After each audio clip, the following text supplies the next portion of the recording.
வணக்கம், வணக்கம், வணக்கம். பாஸ்தானாலே யாருக்கு தான் பிடிக்காது? எல்லாருக்கும் ரொம்ப பிடிக்கும். பாஸ்தால நெறைய வெரைட்டீஸ் வந்து நம்ம செஞ்சு சாப்பிட்டு பார்த்துருப்போம். நான் இன்னைக்கு பாஸ்தால பிரியாணி செய்றது எப்படின்னு உங்களோட ஷேர் பண்ணிக்கிறேன். அதுவும் குக்கர்ல செய்றது எப்படின்ட்டு. Welcome to Vaishu's kitchen.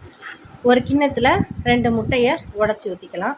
பாஸ்தாவோட அளவுக்கு தக்கனத நம்ம முட்டைய சேர்த்துக்கிட்டு ரொம்ப நல்லாயிருக்கும். நான் வந்து கொஞ்சம் 2 கப்பு பாஸ்தா தான், அதனால 2 முட்டை சேர்த்துக்கிட்டேன். இதில் ஒரு மிஸ்டேக் பண்ணிட்டேன். அது என்னன்னு அப்புறம் சொல்கிறேன்.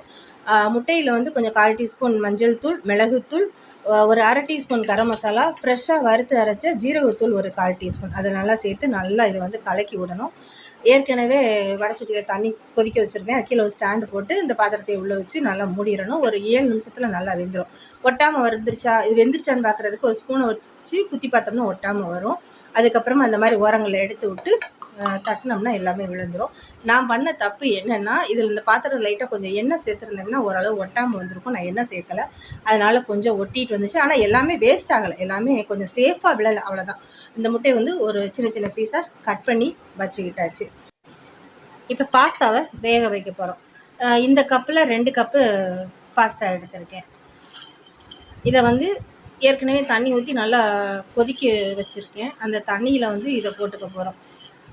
பாஸ்தா கடைசி வரைக்கும் நல்லா ஃபைனலாக நல்லா வேகணும் கிடையாது. ஒரு 3/4 தான், 75% வெந்தால் போது. இதில் கொஞ்சம் மஞ்சத்தூள், உப்பு, கொஞ்சமாக ஆயில் சேர்த்து நல்லா வேக விட்டுக்கணும்.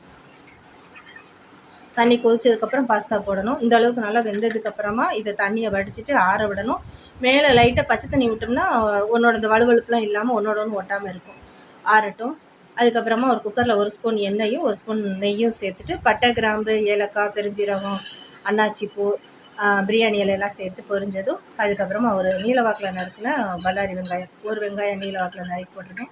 அது கொஞ்சம் நல்லா வதங்கணும். அது கூடவே காரத்துக்கு 2 பச்சை மிளகா, நீங்கள் உங்களோட தேவைக்கு தக்கன பச்சை மிளகா போட்டுக்கலாம். இஞ்சி பூண்டு பேஸ்ட்டு, அதோட பச்சை வாசனை போகிற அளவுக்கு வதக்கி விட்டுக்கணும். அதுக்கப்புறமா நான் வந்து ஒரு 3 தக்காளி குட்டியாக கட் பண்ணி வச்சுருக்கேன். அதை இதோட சேர்த்து நல்லா வதக்கி விட்டுக்கணும். தக்காளியை வந்து மிக்சியில் அடிச்சுட்டு நல்லா பேஸ்ட்டாக அடிச்சுட்டு கூட போட்டுக்கலாம். நான் கட் பண்ணி போட்டிருக்கேன். அதுக்கப்புறமா மல்லி, புதினா அதையும் பொடிசாக கட் பண்ணி சேர்த்துக்கணும். இதோட நல்லா வதக்கி விடணும். 1 டீஸ்பூன் மிளகாய்த்தூள், 1 ஸ்பூன் அளவு பிரியாணி மசாலா. இந்த பிரியாணி மசாலா வந்து வீட்டிலையே வறுத்து அரைச்சது, ரொம்ப வாசமாக இருக்கும், டேஸ்ட்டாகவும் இருக்கும். வீட்டிலையே நம்ம ஃப்ரெஷ்ஷாக அப்பப்போ வறுத்து செய்யும் போது பிரியாணி மசாலா சூப்பராக இருக்கும்.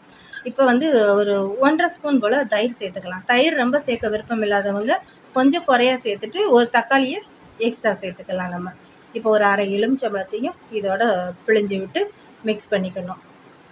அதுக்கப்புறமா நம்ம வேக வச்சு கட் பண்ணி வச்சுருக்கிற அந்த முட்டை பீசஸை உள்ளே சேர்த்துக்கணும். இது இந்த மசாலாவோட எல்லாத்தையும் நல்லா கலந்து விட்டுக்கிடணும். அதுக்கப்புறமா இதில் 1 டம்ளர் போல் தண்ணி சேர்த்துக்கணும். தண்ணி சேர்த்துட்டு இதில் வந்து உப்பு சரி பார்த்து போட்டுக்கணும். ஏன்னா பாஸ்தா வேக வைக்கும்போது உப்பு போட்டிருக்கோம், முட்டையிலையும் உப்பு போட்டிருக்கோம். அதனால் இப்போ இந்த கடைசியாக ஃபைனலாக இந்த பிரியாணி போடும்போது உப்பு எந்த அளவுக்கு தேவையோ அந்த அளவுக்கு பார்த்து கரெக்டாக போட்டுக்கணும். இப்போ இந்த மசாலா, அந்த ஃப்ளேவரு, அப்புறம் அந்த சுவை, டேஸ்ட் எல்லாமே இந்த முட்டையில் நல்லா அப்சர்வ் ஆகணும். அந்த மாதிரி தளன்னு கொதித்து ஓரங்களில் எண்ணெய் பிரிஞ்சு வரவும் நம்ம ஆற வச்சுருக்கிற அந்த பாஸ்தாவையும் உள்ளே சேர்த்துடணும். அடுப்பை ரொம்ப ரொம்ப லோ ஃப்ளேமில் வச்சுக்கிடணும். இதை லைட்டாக மிக்ஸ் பண்ணி விட்டுக்கணும்.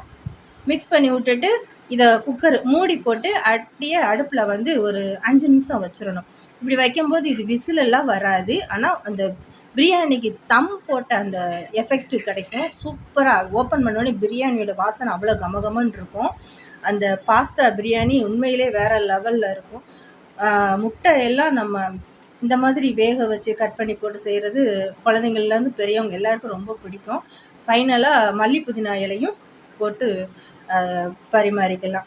இந்த மாதிரி உங்கள் வீட்டில் செஞ்சு பாருங்கள். பாஸ்தாவில் செமையான ஒரு பிரியாணி அட்டகாசமாக இருக்கும், எல்லாருக்கும் ரொம்ப பிடிக்கும். இதோட வந்து தயிர் பச்சடி ஏதாவது வச்சுக்கலாம், சூப்பராக இருக்கும். ட்ரை பண்ணி பார்த்துட்டு எப்படி இருக்குதுன்னு மறக்காமல் கமெண்ட் சொல்லுங்கள். லைக் பண்ணுங்கள், சப்ஸ்கிரைப் பண்ணுங்கள், கமெண்ட் பண்ணுங்கள். நன்றி.